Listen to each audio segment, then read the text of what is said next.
de los preceptos de derecho vigente.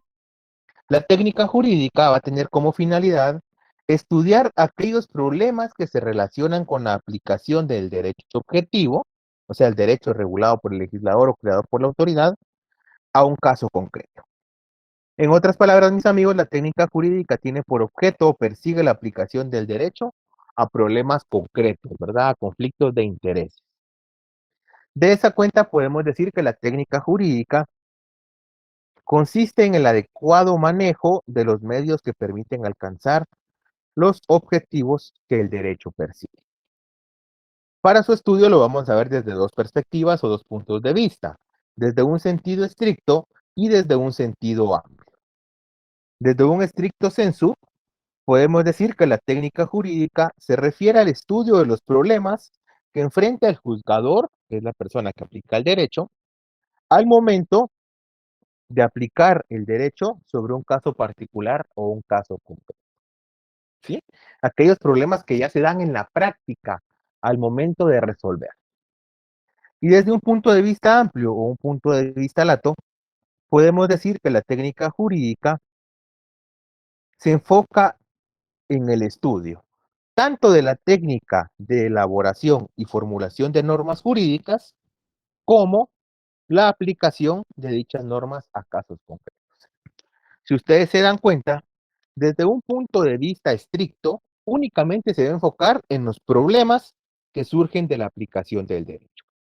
Estos problemas los vamos a encontrar en la vigencia de la ley, vamos a encontrar estos problemas eh, en la interpretación de la ley, en la integración de la ley y los famosos conflictos de leyes en el tiempo y conflicto de leyes en el espacio que vamos a desarrollar más adelante. En cambio, desde un punto de vista amplio o desde un punto de vista más extenso, va a abarcar cuatro elementos fundamentales, ¿sí? La técnica de investigación jurídica, la técnica legislativa, la técnica forense y la técnica jurisdiccional.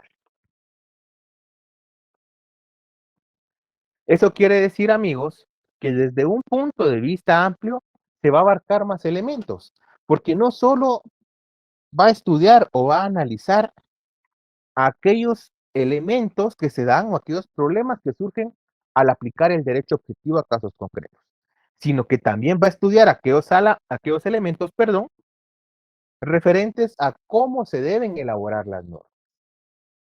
Vamos a empezar a platicar desde un punto de vista amplio o desde un punto de vista lato.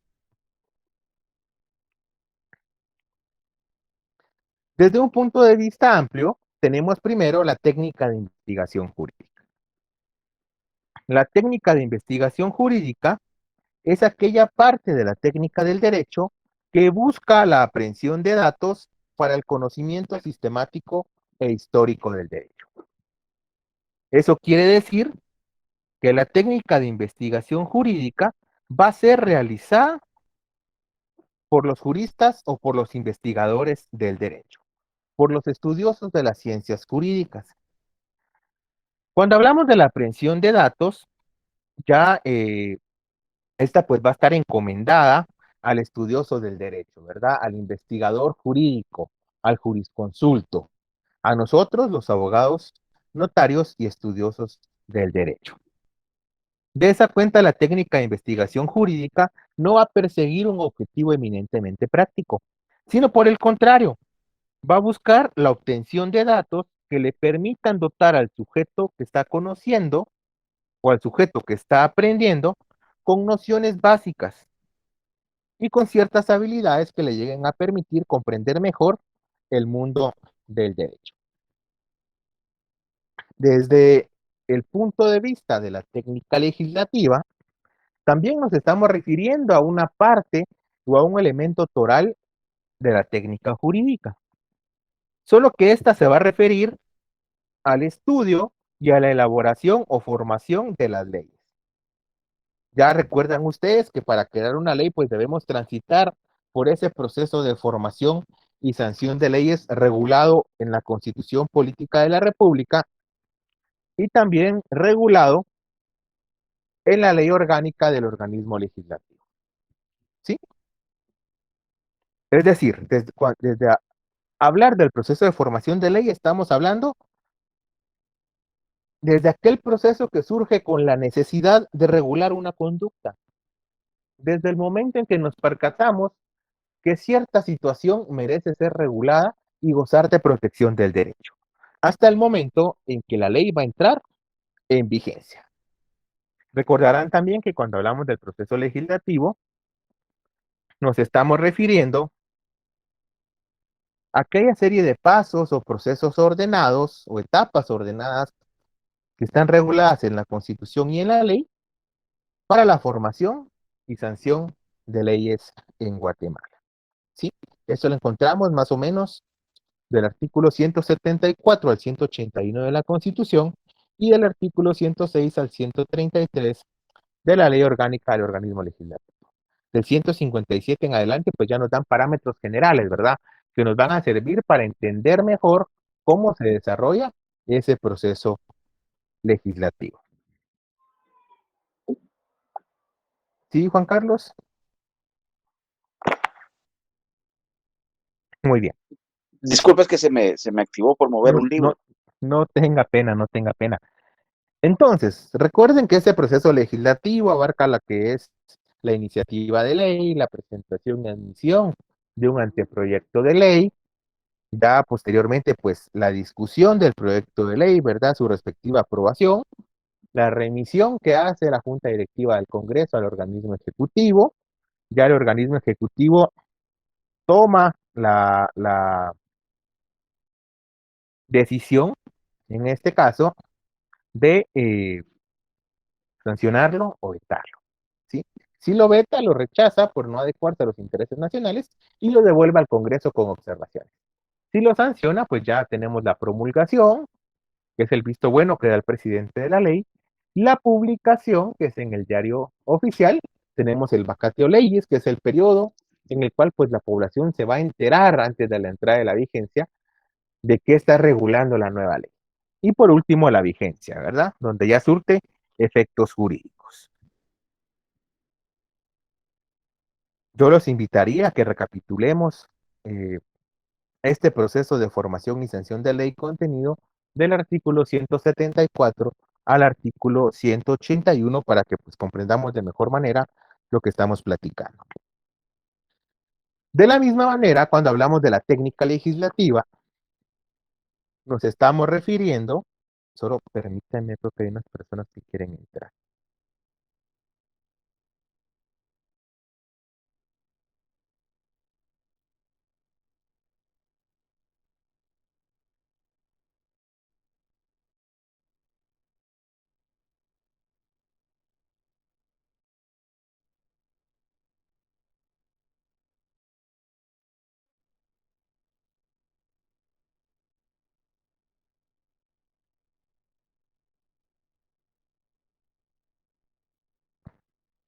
Solo mandé un mensaje Disculpe, al grupo, habían unas personas queriendo entrar. Sí, Sergio. Ana, pensé que se le había apagado el micrófono, perdón. No, no, no tengas penas, que había unas personas tratando de ingresar, pero ya no aparecen. Entonces solo les dije en el grupo que quienes quisieran ingresar, pues pueden hacerlo. De igual manera, si podés, Sergio, apoyarme y compartir el mensaje en el grupo de Facebook, por si ellos ven ese grupo y no el de WhatsApp, si fueras tan amable. Sí, ahorita lo comparto, licenciado. Gracias. Entonces estábamos hablando, amigos, de que existen ciertas reglas para la formulación legislativa. Es decir, existen parámetros o existen elementos básicos que debemos acatar y tomar en cuenta al momento de crear nuevas leyes. Por ejemplo, dependiendo la extensión o la amplitud de la ley, esta pues debe ordenar el articulado del mismo por materias afines. Es decir, si se trata de un código regularmente extenso y con una materia de naturaleza o origen común, es factible distribuirlo en libros, títulos, capítulos, secciones y artículos. ¿Sí? De la misma manera, recuerden que cuando nosotros presentamos una ley, pues la misma Constitución y la ley de la orgánica del organismo legislativo establece que debemos presentar por separado la parte considerativa y la parte ya propiamente del contenido de la ley, ¿verdad? La parte expositiva por un lado, las consideraciones por otro, y ya la parte toral de la norma por otro lado distinto. Eso quiere decir que la parte considerativa de la ley debe servir para dejar constancia de cuál es la intención del legislador al producir la ley y el objeto de la misma. Es decir, en la parte considerativa vamos a plantear nosotros cuál es la justificación para crear la ley, cuál es su objeto y cuál es su espíritu, qué persigue. Otra norma para la formulación legislativa establece que cuando la ley va a regular varias relaciones, varias situaciones o varias instituciones en un mismo cuerpo normativo, debe contener disposiciones generales, ¿sí? En este caso, las disposiciones generales van a tener como función fundamental eh, sentar cuáles van a ser las bases para la aplicación de todas las normas especiales de la ley. ¿Sí? Ustedes han tenido cierta aproximación en el curso de teoría del proceso a lo que es el Código Procesal Civil y Mercantil. Si se da el Código Procesal Civil y Mercantil, regula los juicios de conocimiento, regula las ejecuciones singulares, las ejecuciones colectivas, los medios de impugnación, luego regula algunos procedimientos especiales, etcétera, ¿verdad? Eso quiere decir que como el código regula varias materias, nosotros vemos que el primer apartado del código son disposiciones generales, es decir, son normas básicas aplicables a todos los procedimientos, todas las materias y todas las instituciones reguladas en esta ley. Otra norma de formulación legislativa establece que debemos tener el suficiente cuidado que en cada artículo únicamente hagamos alusión a un solo hecho jurídico o a una sola hipótesis. Es decir, en un artículo solo podemos regular un supuesto jurídico, ¿sí? No cometer el error de regular varios supuestos, porque si no, el artículo no se va a entender, ¿verdad? Ya que va a regular diferentes situaciones jurídicas o diferentes relaciones jurídicas. Otro aspecto importante es que como nosotros ya sabemos que la norma va a constar de un supuesto jurídico y una consecuencia de derecho, pues obviamente estos elementos deben distinguirse cada uno en la norma que estamos regulando. Es decir, tiene que constar cada artículo, cada norma con un supuesto y una consecuencia, y no regularlo a medias, ¿verdad? Ya que si la norma únicamente contiene un supuesto o si la norma únicamente contiene la consecuencia, pues estamos ante un tipo de vacío o de laguna legal. Otro aspecto importante dentro de la formulación legislativa es que en el contenido de la norma debemos evitar definiciones en lo que sea posible. Esto quiere decir que no es función de la norma jurídica definir, ¿sí? No es función ser un diccionario o un glosario. Por el contrario, las definiciones deben evitarse y únicamente podrán ser permitidas en aquellos casos cuando pues sea sumamente necesario, ¿verdad? Es decir, cuando realmente la ley no pueda entenderse o a la ley no se le pueda dar un sentido sin estas definiciones. Les pongo un ejemplo. La ley de contrataciones del Estado, en el artículo 2, tiene un apartado básico de definiciones que establece ciertos elementos básicos que nos van a permitir comprender, entender y aplicar la ley. Si esta norma jurídica no tuviera esta gama de definiciones, nosotros no tendríamos claridad de cómo aplicar o cómo integrar la norma jurídica. Otra norma, otra regla para la formulación legislativa establece que la ley debe redactarse en tiempo futuro. ¿Sí? Esto porque recuerden que tiene como finalidad esencial regular lo que va a suceder después. El derecho tiene como finalidad regular la conducta exterior del hombre. Es decir, al derecho le interesa regular lo que puede pasar en el futuro. ¿Sí? Al derecho no le interesa regular lo que ya pasó. El derecho le interesa prevenir y regular hacia adelante. De esa cuenta tiene que redactarse en tiempo presente. La única excepción, perdón, debe redactarse en tiempo futuro. La única excepción en la cual se puede redactar en tiempo presente es cuando estemos definiendo algo que sea sumamente necesario. De ahí todo va en futuro. Si ustedes ven nuestro Código Penal, por ejemplo, dice, quien diere muerte a otra persona será sancionado con prisión de tantos años a tantos años. Sí, está regulando la posibilidad de una conducta futura. Otra regla para la formulación legislativa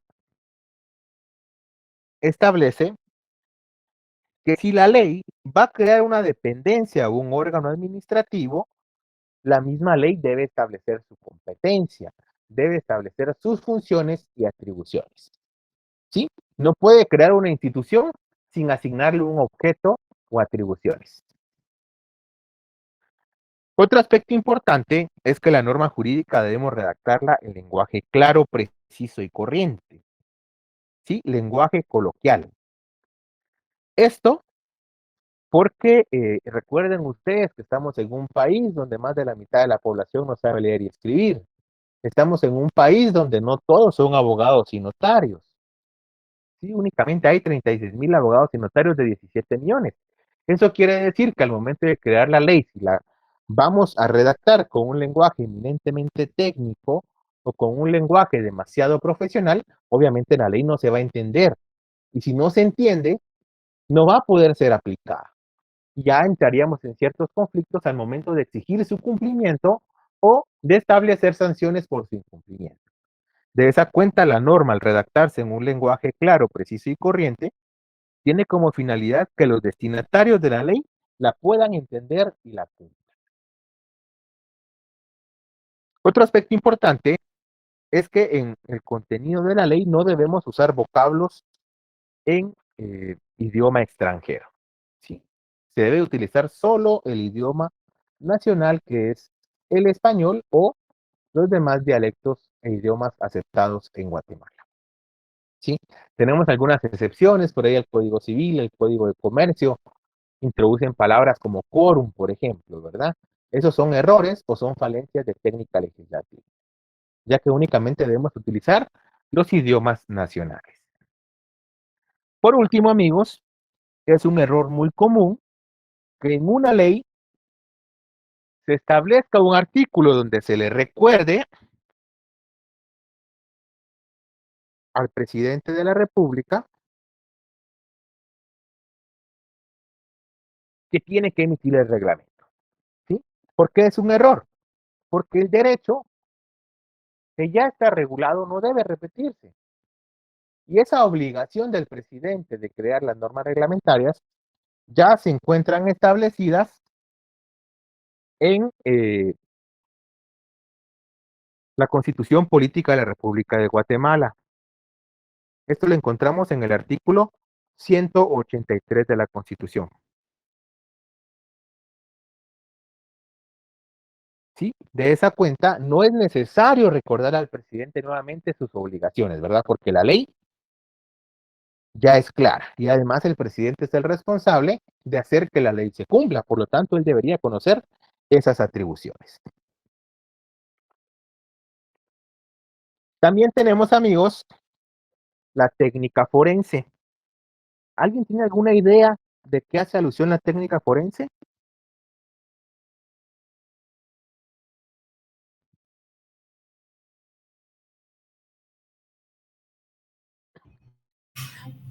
¿Sobre los crímenes, tal vez? Sobre los crímenes. ¿Alguien más?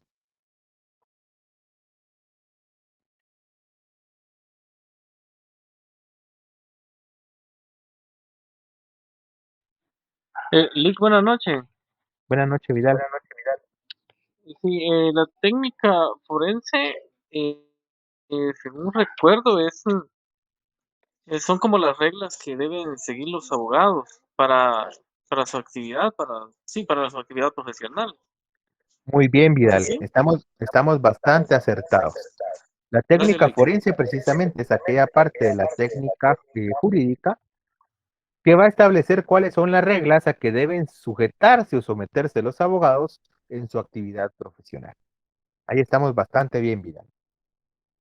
De esa cuenta, Recuerden ustedes que nosotros como abogados y notarios y futuros abogados y notarios estamos sujetos a una gama de normas, pues que obviamente debemos observar, debemos considerar y tenemos que cumplir. Recuerden que el abogado es aquella persona investida por la autoridad competente de la facultad de defender ante los tribunales de justicia los derechos de las partes litigantes, que les fueran encomendados. Es decir, el abogado es aquella persona a la que la autoridad le va a reconocer esa prerrogativa de defender o ejercer la defensa de los derechos de las personas ante los tribunales de justicia. Recuerden que para ejercer la abogacía se requiere título y la habilitación correspondiente. De la misma manera, cuando hablamos del notario, también va a ser aquel profesional del derecho que da certeza, seguridad jurídica y fe pública de los actos o hechos que le consten o bien que tenga conocimiento. De esa cuenta es sumamente importante que nosotros acatemos cuáles son estos elementos o estas reglas que nos dictan para el actuar profesional. ¿En dónde vamos a encontrar estas reglas? Las vamos a encontrar en el Código de Ética Profesional del Colegio de Abogados y Notarios. ¿Sí? Yo les pediría, por favor, que le demos una pequeña leída al Código de Ética Profesional del Colegio de Abogados y Notarios. Tuvimos que haberlo leído cuando llevamos el curso de Introducción al Derecho 2. Solo denme un minuto. Hay alguien que quiere ingresar, pero no aparece. Compañeros, ahorita aprovechando que el licenciado ya está la asistencia para que ustedes se puedan apuntar, compañeros. Gracias. Gracias, Sergio.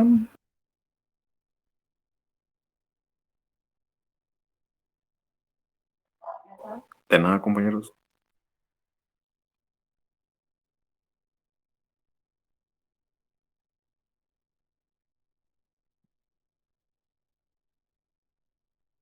Solo perdón, Sergio, me harías favor, hay una compañera, Cecia Figueroa, que dice que está intentando ingresar, pero no me aparece a mí en pantalla para que intente de nuevo, si fueras tan amable.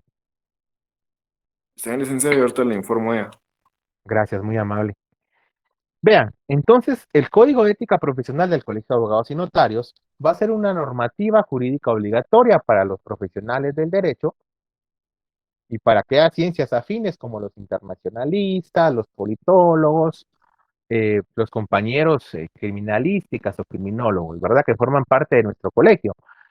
El Código de Ética va a regular una serie de postulados básicos, un decálogo de normas éticas y de conducta que debemos aplicar, como la justicia, la equidad, la gratuidad, etcétera, ¿verdad?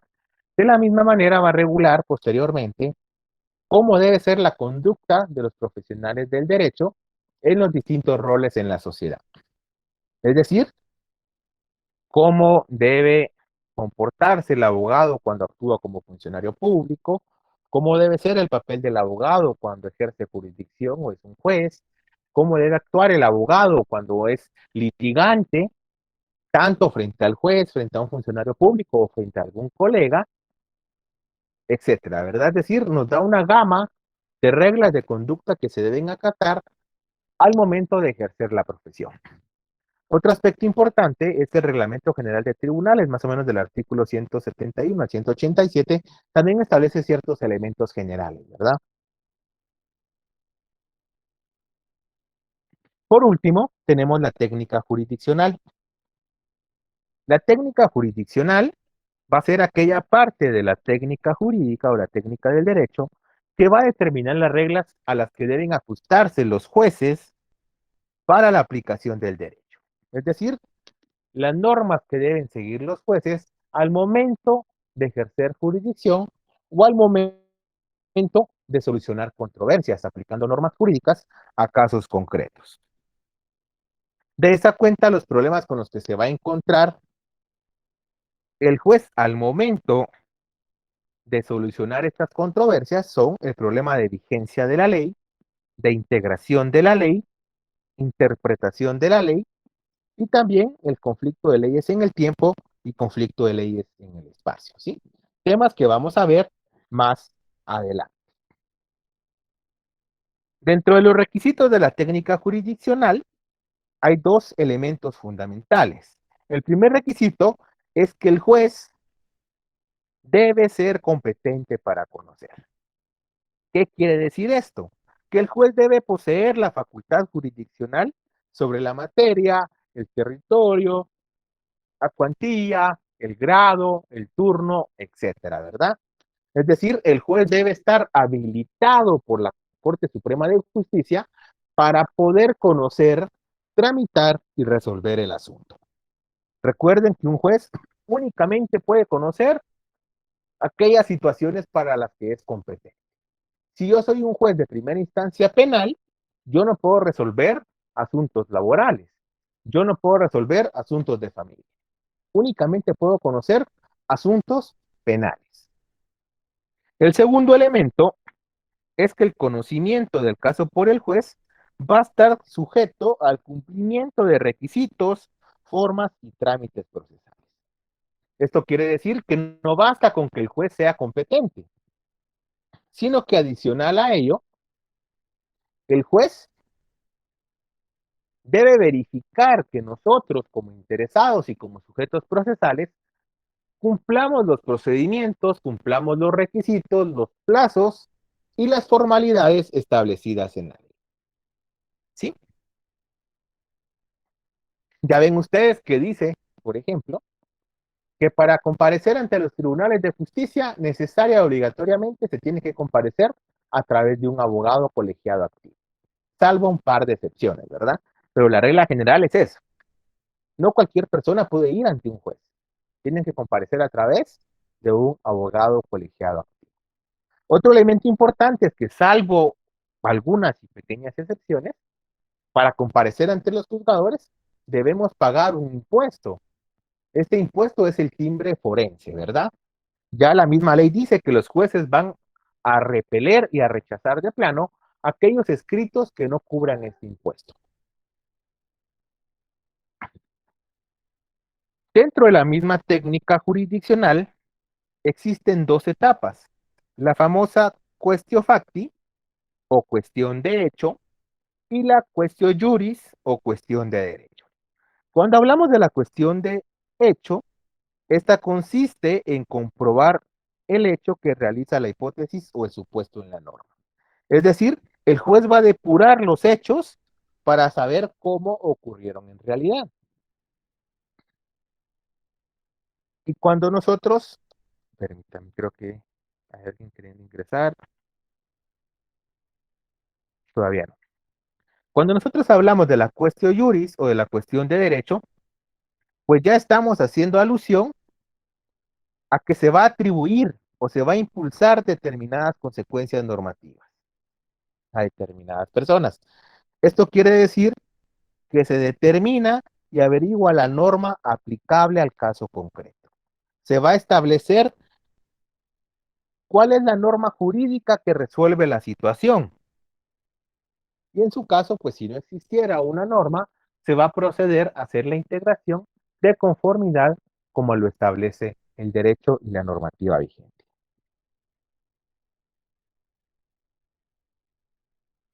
Esta es la técnica jurisdiccional. Hasta acá, ¿alguien tiene alguna duda? ¿Tiene alguna pregunta?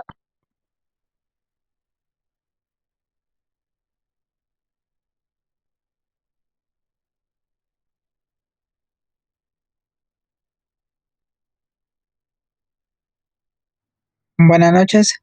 Eh, Duda como tal ahorita no tengo yo, pero me gustaría ver, fíjese que se le escucha bien entrecortado en algunos momentos lo que usted nos está diciendo. Ya reinicié la máquina, ya cerré mi sesión y todo, y sigue el mismo problema, pero no sé si solo seré yo. ¿Los demás cómo estarán?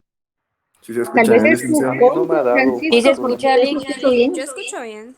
Se escucha, licenciado. Muchas gracias. Francisco, yo creo Al que el igual acá problema viene del el sonido. internet, fíjese que a veces nos falla la señal, obviamente esto no depende de nosotros, ¿verdad? Ya depende de las compañías que generalmente prestan un pésimo servicio, pero yo creo que sí es problema tal vez de la zona, posiblemente está Ok, fijo. lloviendo o Bueno, algún muy amable, inconveniente gracias.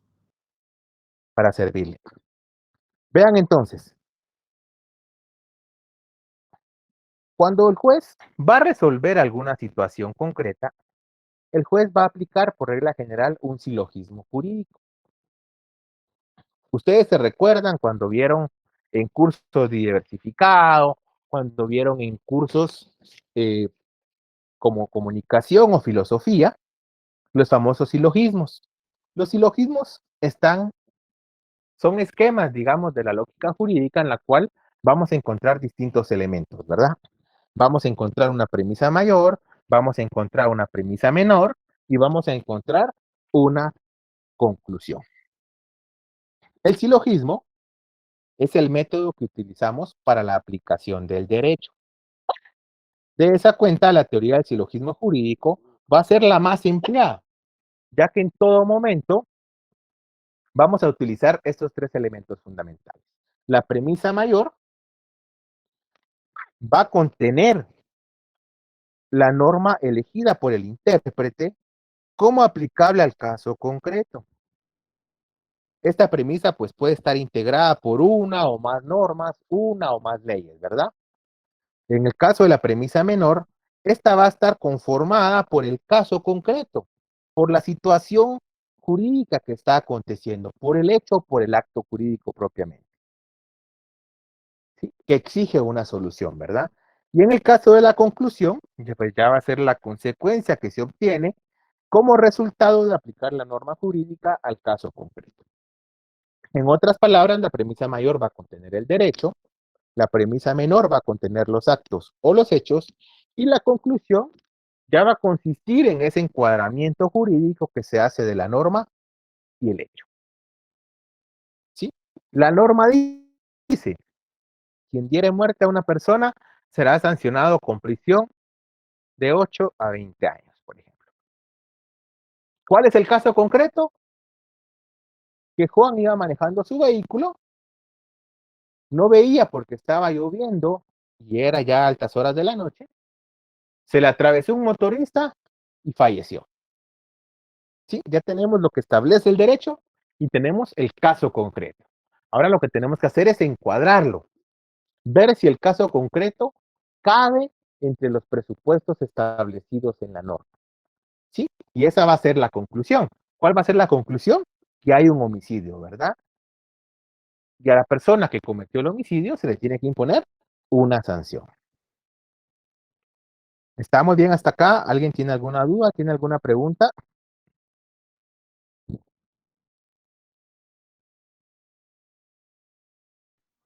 De momento yo voy bien, Lick. Gracias. ¿Los demás? Licenciada, buenas noches. Disculpe, ¿podría dar otra vez el concepto de lo de silogismo jurídico? Pues no hay ningún concepto, solo una explicación, Mirza. El silogismo ustedes lo han visto en filosofía, lo han visto en otros cursos en el bachillerato, pero cuando Ujú. hablamos del silogismo jurídico estamos hablando de uno de los métodos empleados para poder resolver los conflictos de intereses o poder resolver las controversias del día a día. El Resolver. silogismo jurídico va a estar integrado por tres elementos. Premisa mayor, donde nosotros vamos a tener el derecho o las normas jurídicas, la premisa menor, donde vamos a tener el caso concreto que debemos solucionar, y la conclusión, que es pues prácticamente el resultado de ese encuadramiento jurídico entre el derecho y los hechos, Gracias, licenciado, muy bien. para servirle. Vean entonces, vamos a empezar a hablar de algunos elementos básicos, elementos que también ustedes ampliamente conocen. Eso nos va a hacer más fácil su comprensión, ya que además de verlo en Derecho 2, pues lo han visto en teoría del proceso. Nos estamos refiriendo a la jurisdicción y a la competencia. Recuerden ustedes que cuando hablamos de jurisdicción y competencia, estamos hablando de instituciones eminentemente procesales que van a ser aplicadas en todas las ramas del derecho. La jurisdicción es la potestad y facultad o función del Estado de administrar justicia a través de los órganos jurisdiccionales. Es decir, va a ser aquella facultad para administrar justicia, decidiendo el proceso y ejecutando la sentencia. Nosotros encontramos lo relativo a la jurisdicción en la Constitución Política de la República, en la Ley del Organismo Judicial, en alguna otra normativa y también en el Reglamento General del Tribunal. La que yo les he puesto en pantalla es la normativa general o la normativa básica. Obviamente, al ir hablando de cada una de las ramas del derecho y al ir haciendo énfasis en su especificidad, pues obviamente vamos a encontrar más regulaciones.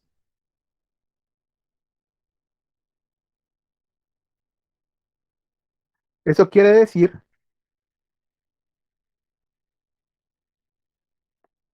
que, por ejemplo, la Constitución Política de la República, en el artículo 203, va a regular esa función propia del organismo judicial que nosotros conocemos como función jurisdiccional, ¿verdad? La facultad de juzgar y ejecutar lo juzgado. ¿Sí? Solo permítanme. Denme un minuto.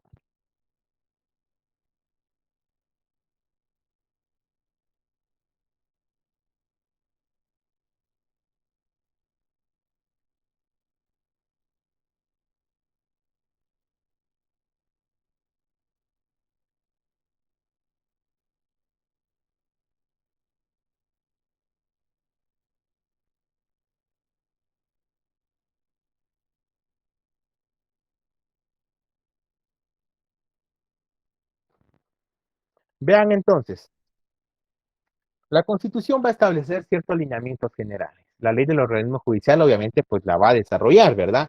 Tanto la Constitución como la ley del organismo judicial, además de establecer elementos fundamentales como las condiciones esenciales para la administración de justicia, la independencia judicial, va a regular algunos tribunales, como es el caso de la Corte Suprema de Justicia, las Cortes de Apelaciones y algunos tribunales de igual categoría, como es el caso del Tribunal de Cuentas, los tribunales militares y el Tribunal de lo Contencioso Administrativo.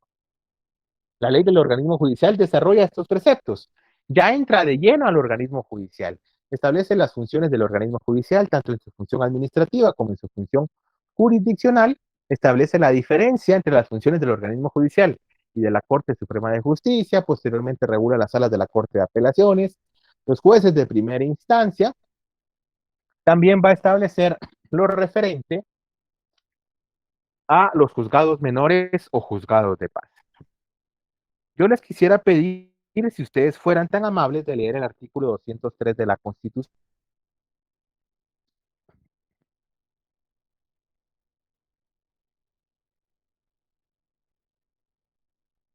Si Licenciado, gustan, ¿gustaría vamos a compartir? hacer algo, porque perdón, Katie, ahorita te doy la palabra. Yo no sé por qué está dando problema. Vamos a dejar de presentar y vamos a presentar nuevamente. Ustedes me dicen si se ve la pantalla.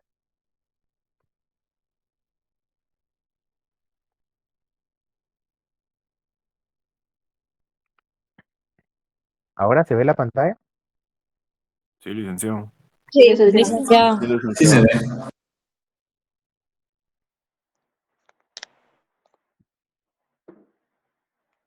Vean entonces, alguien que lea el artículo 203, creo que Katie lo iba a leer. Si quiere lo leo yo. Ay, perdón. Gracias. No sé si Katie lo iba a leer y si no, tú me puedes hacer favor. No, yo sobre la pantalla. Ah, gracias, Katie. ¿Me harías favor de leerlo entonces? El Sí, 203. sí, dice independencia del organismo judicial y potestad para juzgar. La justicia se imparte de conformidad con la Constitución y las leyes de la República. La función jurisdiccional se ejerce por la Corte Suprema de Justicia y por los demás tribunales que la ley establezca.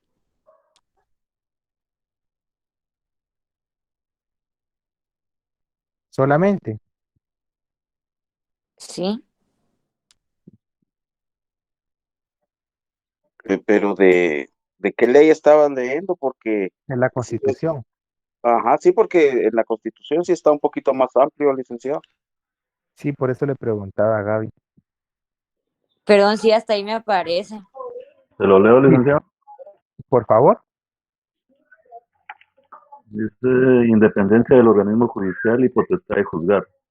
La justicia impartida de conformidad con la Constitución y las leyes de la República corresponden a los tribunales de justicia la potestad de juzgar y promover la ejecución de los juzgados. Los otros organismos del Estado deberán presentar a los tribunales el auxilio que requieren para el cumplimiento de sus resoluciones. Los magistrados y jueces son independientes en el ejercicio de sus funciones y únicamente están sujetos a la Constitución de la República y a las leyes. A quienes atentaren contra la independencia del organismo judicial, además de imponérseles las penas fijadas por el Código Penal, se les inhabilitará para ejercer cualquier cargo público. La función jurisdiccional se ejerce con exclusividad absoluta por la Corte Suprema de Justicia y por los demás tribunales que la ley establezca.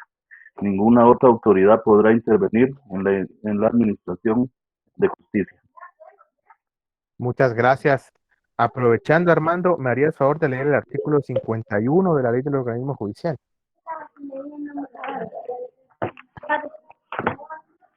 Licenciado, fíjese que esa ley sí no la tengo acá. Disculpe. No la tiene. ¿Alguien No, que no tenga la la Ley tengo. del Organismo Judicial? Yo si quiere se la leo, licencia. Gracias, Mirza.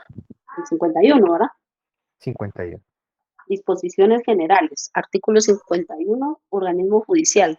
El organismo judicial, en ejercicio de la soberanía delegada por el pueblo, imparte justicia conforme a la Constitución Política de la República y los valores y normas del ordenamiento jurídico del país.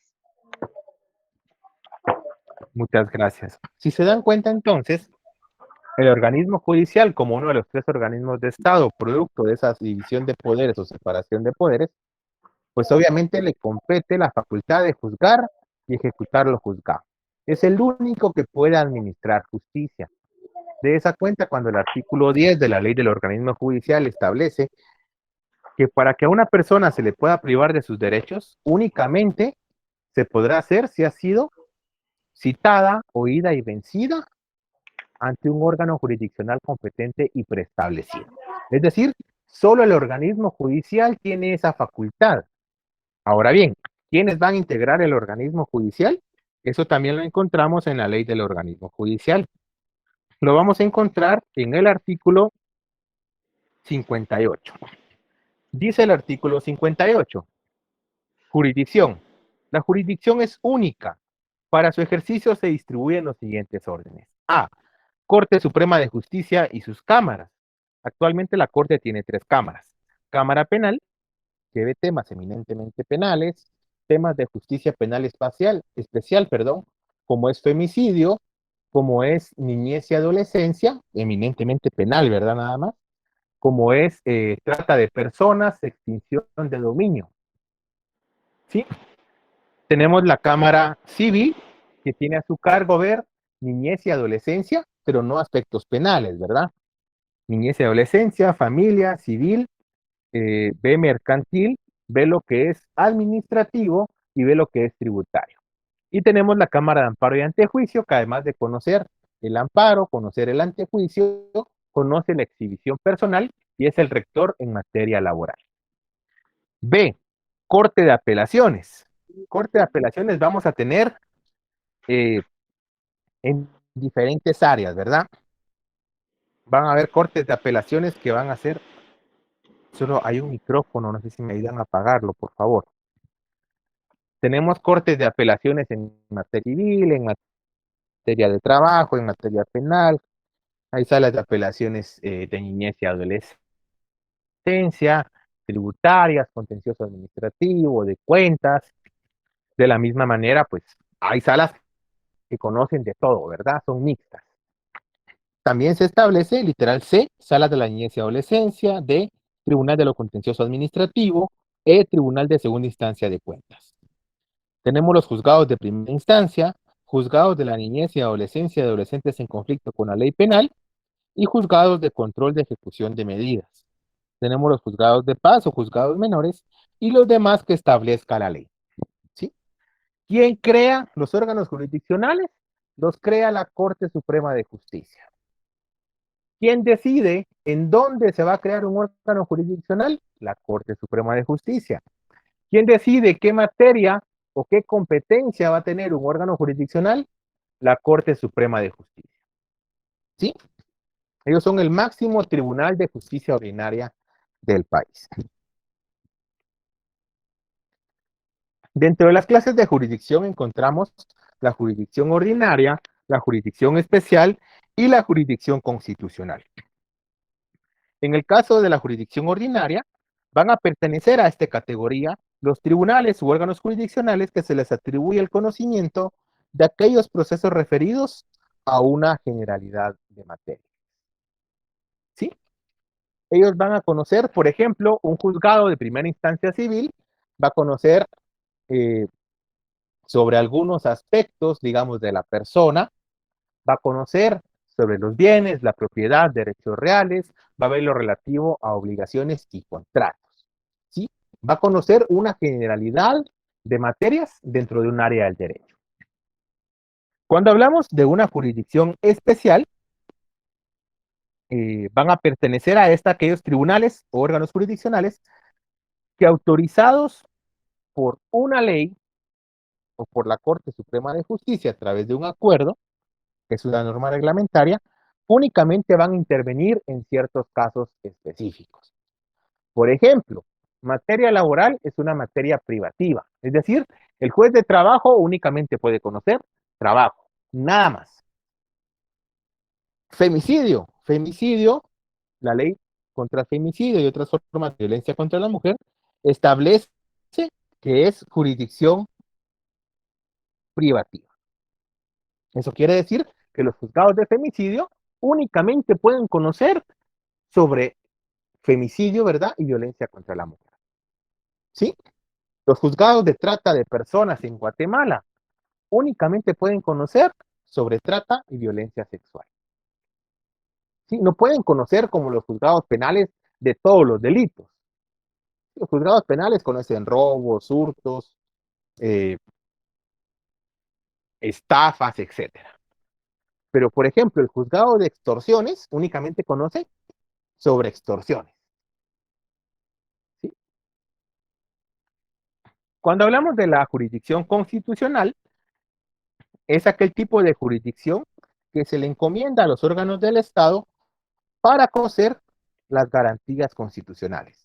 Entiéndase el amparo, la exhibición personal y la inconstitucionalidad de las leyes. Recuérdense que Guatemala tiene un sistema mixto, ¿verdad? Nosotros tenemos rezagos de los dos sistemas más importantes. Porque según el sistema concentrado, tenemos a la Corte de Constitucionalidad como un órgano especializado eminentemente constitucional. Pero también tenemos rezagos y elementos de un sistema difuso o un sistema francés, ¿verdad? Donde se le permite a todos los órganos de la jurisdicción ordinaria conocer estas materias. Nosotros tenemos ambos. De la misma manera, la jurisdicción tiene ciertos elementos. Tenemos el elemento subjetivo, el elemento formal y el elemento material. Cuando hablamos del elemento subjetivo nos estamos refiriendo a aquellos sujetos o aquellas personas que permiten indicar la presencia de la jurisdicción. Es decir, aquellos sujetos que intervienen en el ejercicio de la jurisdicción. ¿Quiénes son estos sujetos? Las partes, el órgano jurisdiccional, los terceros interesados y los auxiliares. Las partes son aquellas personas que tienen que dilucidar algún conflicto de intereses ante el órgano jurisdiccional. El órgano jurisdiccional es aquel órgano dotado de facultades por la ley para poder resolver ese conflicto. Los terceros interesados son aquellas personas que tienen una relación directa o indirecta con el caso, ¿verdad? Entiéndase testigos, peritos, etc. En el caso de los auxiliares, nosotros vamos a tener algunas instituciones, como puede ser el INASIF, o bien aquellos funcionarios judiciales que permiten el ejercicio de la jurisdicción, oficiales, notificadores, comisarios, secretarios, etc. Dentro de los elementos formales, nos referimos a los procesos y procedimientos. Recuérdense que la jurisdicción va a operar en el caso guatemalteco mediante el método del debate, ¿sí? El método contradictorio, ¿verdad? Si yo demando, pretendiendo o diciendo que tengo un derecho, debo probarlo. Y la otra parte tiene la facultad de defenderse. En el caso del elemento material, ya nos estamos refiriendo a los fines de la jurisdicción. ¿Sí? Va a tener un fin principal, que es el interés público del Estado en la realización del derecho en los casos concretos. Esto pues en bienestar de la paz social, ¿verdad? Y la armonía social. Y un fin secundario, ¿cuál va a ser el fin secundario? El interés privado, o sea, el interés que tienen las partes en la solución del conflicto o la composición de los litigios. Fin principal, el interés público del Estado en realizar el derecho. Fin secundario, el interés de las partes de que se resuelva litigio o controversia. La jurisdicción tiene 5 poderes que lo integran. Es decir, va a otorgar poderes a los sujetos que intervienen en ellas. Por ejemplo, tenemos el notio o el poder de conocimiento, el vocatio o el poder de convocatoria, el coertio o el poder de coerción, el judicium o el poder de decisión y el executio o poder de ejecución. En el caso del notio o poder de conocimiento, por este poder de la jurisdicción, ya el órgano jurisdiccional, es decir, quien resuelve, está facultado para conocer los conflictos sometidos a él. ¿Sí? Es decir, por este poder, el órgano jurisdiccional va a poder tramitar los procesos que él conozca. Va a poder darle ese seguimiento a ese conflicto de intereses. Por el poder de convocatoria o el vocatio, el órgano jurisdiccional va a poder citar a las partes al proceso o al juicio, y en su caso va a poder obligar a las partes a constituirse en el lugar del proceso. Cuando hablamos de coercio o el poder de coerción, de medidas correctivas que sean necesarias para poder remover aquellos obstáculos que ponen al cumplimiento de la jurisdicción. Es decir, es la facultad que tiene el juez de compeler y aprender a las partes. Se le está entrecortando la... Sí, licenciado, y sí lo escucho entrecortado. Sí, también.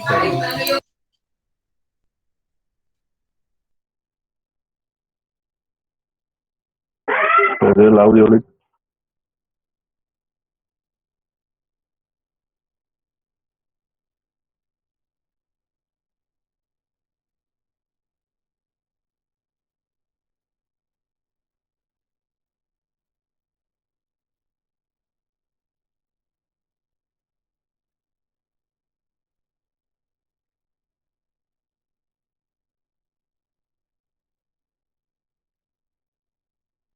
Ahora, ¿cómo se escucha?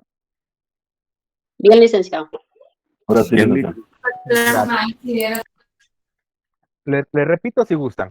Los poderes de la jurisdicción. El poder de conocimiento o el notio. Por este poder, el órgano jurisdiccional se encuentra facultado para conocer los conflictos de intereses que sean sometidos a él. Por el vocatio o el poder de convocatoria, el órgano jurisdiccional va a poder citar a las partes a juicio o al proceso. Es decir, los va a poder obligar a constituirse en el lugar donde se tramita el proceso. Por el poder de coerción o el coertio, el órgano jurisdiccional puede decretar todas aquellas medidas coercitivas necesarias para remover los obstáculos que se oponen al cumplimiento de la jurisdicción. Es decir, que el juez va a tener el poder de compeler y apremiar a las partes por los medios legales para que esté acorde a derecho. Cuando hablamos del poder de decisión o el judicium, nos estamos refiriendo a que el órgano jurisdiccional tiene la facultad de decidir. ¿Sí? Esto quiere decir tomar una decisión con autoridad de fuerza o cosa juzgada. En otras palabras, es la facultad que le corresponde a los tribunales de justicia para poder resolver el conflicto de intereses. Y por último, tenemos el poder de ejecución o el executio, que ya va a ser aquella facultad que tiene el órgano jurisdiccional o el juez, que tiene como objetivo imponer o hacer efectivo el cumplimiento de un mandato. ¿Sí? Esto derivado de la propia sentencia o de un título suscrito ante él o ante el deudor. En otras palabras, por el notio, el juez va a poder conocer el conflicto de intereses. Por el vocatio, el juez va a poder convocar a las partes al proceso. Por el coertio, el juez va a poder compeler o apremiar a las partes del proceso. Por el judicium, el juez ya va a poder decidir y resolver el conflicto de intereses. Y en el ejecutio, pues el juez va a poder hacer valer o imponer su sentencia. ¿Sí? En aquel caso que la resolución del juez no sea cumplida, el juez la puede hacer valer ante las partes y los puede obligar a cumplirlas. Estos son los poderes de la jurisdicción. No sé si hasta acá alguien tiene alguna duda, tiene alguna pregunta.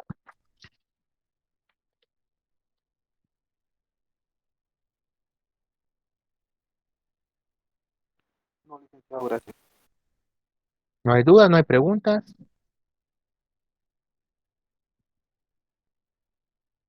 No, licenciado, gracias.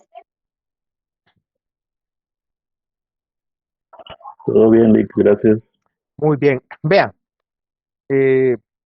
más tarde les estaré compartiendo el material. Por favor, si hay dudas para el examen, pregunten. El examen va a ser el día sábado, va a tener un valor de 25 puntos. De igual manera, vieron unas personas que en el transcurso del día me estuvieron preguntando su nota, pero obviamente pues no tenía a la mano las notas.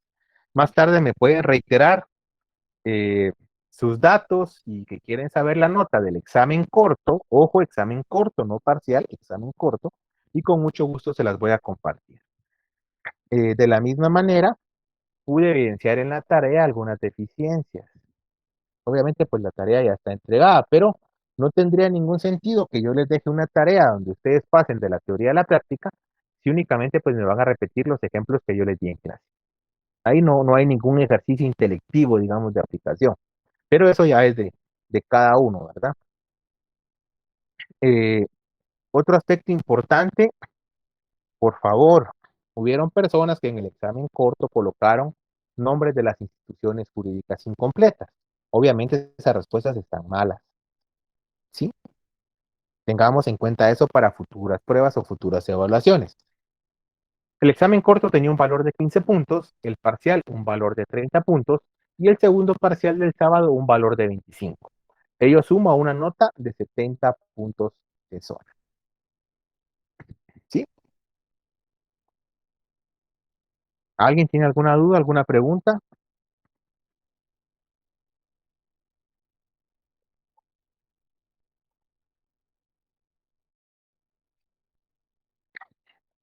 Bueno, si no hay dudas, no hay preguntas, solo recuerden marcar asistencia, tal como Sergio se los indicó. Nos vemos el día de mañana. Mañana, por favor, tenemos que tener constitución política de la República de Guatemala, ley del organismo judicial y tenemos que tener código procesal civil y mercantil. ¿Sí? No puede ser que siendo futuros abogados no tengamos nuestras leyes a la mano. Mañana sí va a ser necesario y obligatorio tener esas leyes. Por favor. Mañana vamos a ver lo que es la competencia. Vamos a hablar también un poquito de la fe pública. ¿Sí? Si el tiempo nos abunda y podemos avanzar un poquito más, vamos a hablar ya sobre los problemas de la técnica jurídica y vamos a empezar a hablar sobre la vigencia de la ley. Pero mañana esas tres leyes no nos pueden faltar. Van a ser importantes para que comprendamos, entendamos y hagamos un pequeño ejercicio en clase. Les deseo la mejor de las noches, descansen. En el transcurso de lo que queda de la noche les estaré compartiendo los materiales. Les deseo la mejor de las noches. Nos vemos. Buenas noches, Gracias, licenciado. licenciado. Buenas noches, compañeros. Buenas noches, licenciado. Feliz noche. Gracias, licenciado. Feliz noche, compañeros. Feliz noche, Sergio. Buenas noches, compañeros. Descansen. Feliz noche, compañeros. Feliz noche a todos, gracias.